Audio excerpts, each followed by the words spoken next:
At night, when the other engines are tucked away in their sheds, you can still hear the faraway call of an engine's whistle and the clickety-clack of train wheels turning. This is the sound of the mail train. One train is pulled by Thomas and the other by Percy, as the loads are too heavy for one engine to do the work alone. The mail is loaded into freight cars at the harbors, and the engines pull their trains through the silent stations delivering their precious loads.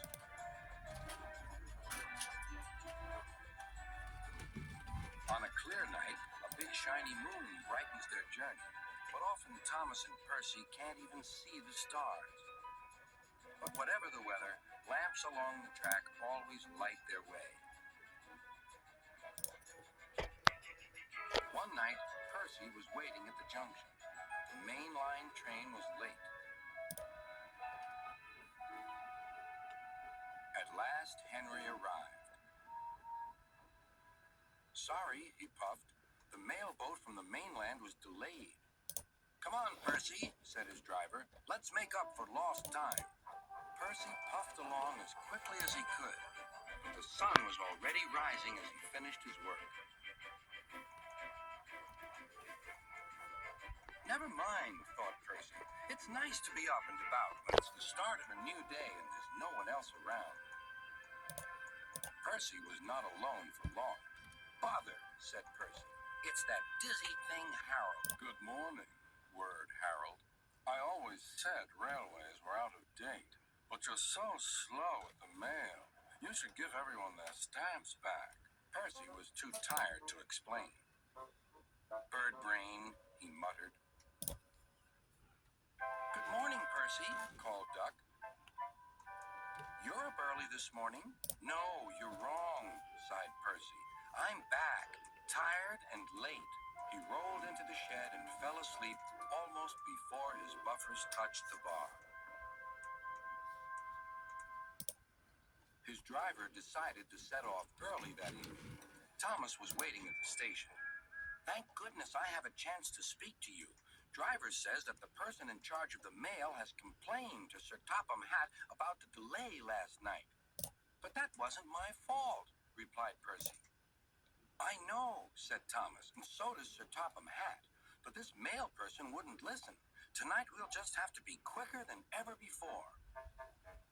The engines were just leaving when they heard a familiar buzzing. I say, you two, there's news flying about. Where?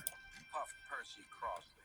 All over the place. They're going to scrap the mail train and use me instead. Wings work wonders, you know. Always. Rubbish, huffed Thomas. That night, everything ran like clockwork. Thomas and Percy steamed through the stations, making good time everywhere they went.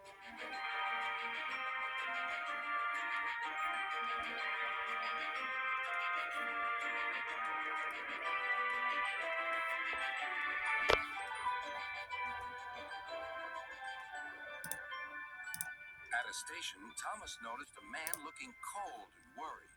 He had missed his train home. We can give you a ride, said Thomas's driver, but it will be rather uncomfortable. Thank you, said the man. Anything's better than sitting here.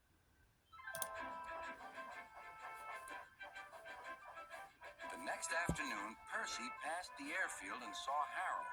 Hello, Lazy Wings. Are you too tired to fly today? The wind's too strong, grumbled Harold. I've been grounded. You need rails, laughed Percy. They work wonders, you know. Always. That night, Sir Topham Hatt showed the two engines a letter. It was from the man who missed his train. He thinks you are both splendid, and everyone says that the mail train is the pride of the line.